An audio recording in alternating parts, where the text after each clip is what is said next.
Hi students, இந்த வீடியோவில் பார்க்க போகிற topic electrostatics of conductors and dielectrics. So what is electrostatics of conductor and dielectrics? First நம்ம வந்து கண்டக்டர் என்னன்னு பார்ப்போம், அப்புறம் dielectrics பார்ப்போம்.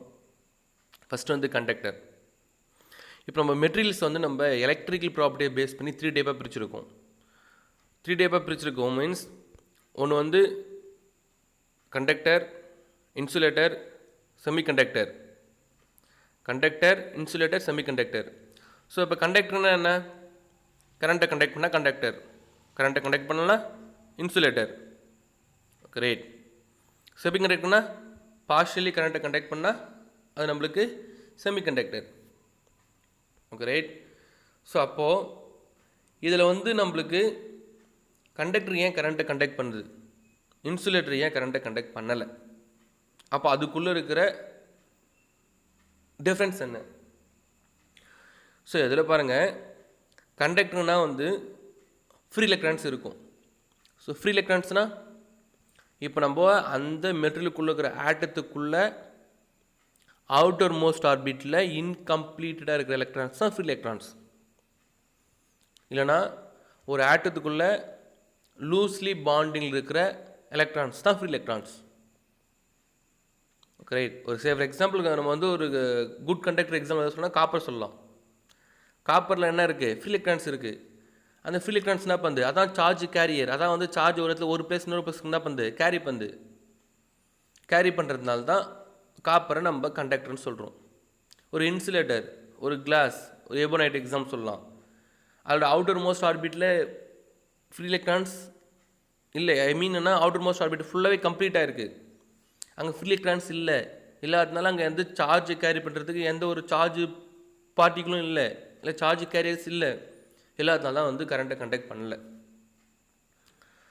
ஓகே. அப்போ வந்து செமிகண்டக்டர்னா அங்கே வந்து என்னென்னா பார்ஷியலி கரண்ட்டை கண்டக்ட் பண்ணணும். ஐ மீன் என்ன, அதோட ப்ராப்பர்ட்டி சேஞ்ச் பண்ணுறோம். என்ன சேஞ்ச் பண்ணுறோம்? ஸோ ரூம் டெம்பரேச்சரில் வந்து ஃப்ரீ எலக்ட்ரான்ஸ் இல்லைனா நம்ம டெம்பரேச்சர் லைட்டாக இன்க்ரீஸ் பண்ணால் அந்த லூஸ்லி பாண்டிங் இருக்கும், அந்த பாண்டிங்கை லைட்டாக என்ன பண்ணுவோம், பிரேக் பண்ணிட்டு ஃப்ரீ எலக்ட்ரான்ஸை நாங்கள் ப்ரொடியூஸ் பண்ணுறோம். அப்போ என்ன பண்ணுறது? ஃப்ரீ எலக்ட்ரான்ஸ் வந்து என்ன பண்ணுது? அது கரண்ட்டை வந்து கேரி பண்ணுது. Okay right.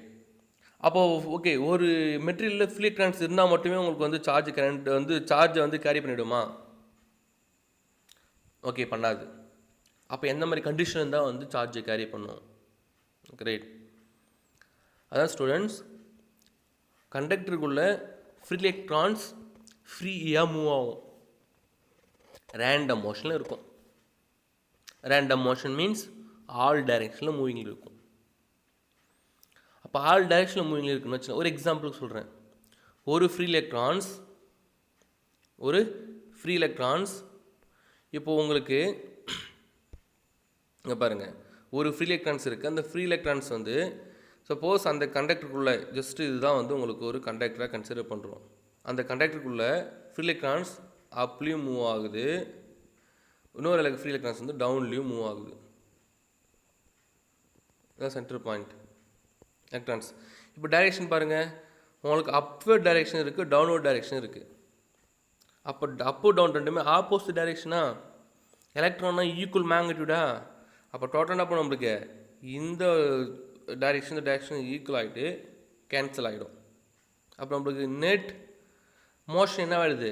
0 ஆகிடுது. அப்போ வந்து அங்கே சார்ஜ் கேரி பண்ணுதா? கேரி பண்ணலை. அப்போ எப்போ தான் வந்து சார்ஜ் கேரி பண்ணும்? ஸோ இருக்கிற எல்லா எலக்ட்ரான்ஸும் யூனி டைரெக்ஷனில் ஒரே டைரெக்ஷனில் மூவ் ஆகணும்.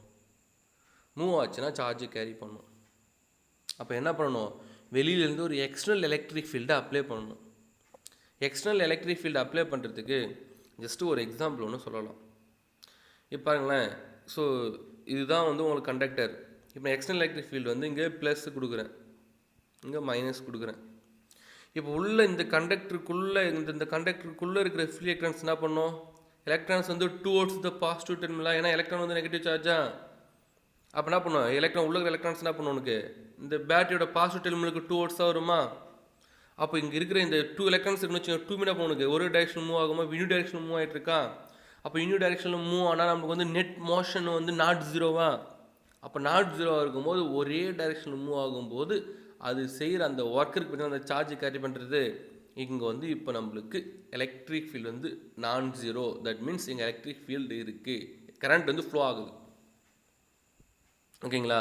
ஜஸ்ட் அதுதான் இங்கே இந்த டாப்பிக்கில் சொல்லியிருக்காங்க பாருங்கள். Metallic conductor, these mobile charges are free electrons which are not bound to the any atom and therefore are free move on the surface of the conductor. Then there is no external electric field.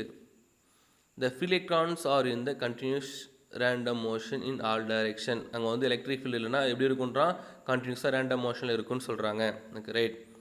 அப்போது random motion இருக்கும்போது அங்கே no net motion, அது ஃபைனலாக result என்ன சொல்கிறாங்கன்னா no net motion of the electrons along any particular directions அப்படின்னு சொல்லிடுறாங்க அந்த எலக்ட்ரோஸ்டாட்டிக் ஈக்லிபிரியத்தில். அப்போ ஃபைனலாக இப்போ எலக்ட்ரோஸ்டாட்டிக் ஈக்லிபிரியம் என்னென்னா, அந்த கண்டக்டருக்குள்ளே இருக்கிற ஃப்ரீ எலக்ட்ரான்ஸ் வந்து ரேண்டம் மோஷனில் இருந்தால் அது எலக்ட்ரோஸ்டாட்டிக் ஈக்லிபிரியமாக இருக்குது. அதை நம்ம எலக்ட்ரோஸ்டாட்டிக் ஈக்லிபிரியம் ஆஃப் கண்டக்டர்னு சொல்கிறோம். சப்போஸ் அந்த மெட்டீரியல் அந்த ஒரு கண்டக்டருக்குள்ளே யூனி டைரெக்ஷனில் சேஞ்சஸ் ஆகிட்டு அந்த கண்டக்டருக்குள்ளே எலக்ட்ரிக் சார்ஜஸ் வந்து மூவ் ஆனால், ஐ மீன் கரண்ட் ஃப்ளோ ஆனால், எலக்ட்ரிக் ஃபீல்டு ப்ரொடியூஸ் ஆனால் அந்த கண்டக்டர் எலக்ட்ரோஸ்டாட்டிக் ஈக்லிபிரியம் கண்டிஷன் இருக்கான்னு பார்த்தீங்கன்னா இல்லை. அப்போ தட் மீன்ஸ் ஃபைனல் என்ன சொல்கிறோம், நம்ம அந்த கண்டக்டருக்குள்ள ஃப்ரீ எலக்ட்ரான்ஸ் ரேண்டம் மோஷனில் இருக்கணும், யூனி டைரெக்ஷனில் இருக்கக்கூடாது. அங்கே எலக்ட்ரிக் ஃபீல்டு இல்லாமல் இருந்தால் அந்த கண்டக்டர் வந்து எலக்ட்ரோஸ்டாட்டிக் ஈக்லிபிரியம் கண்டிஷனில் இருக்குது.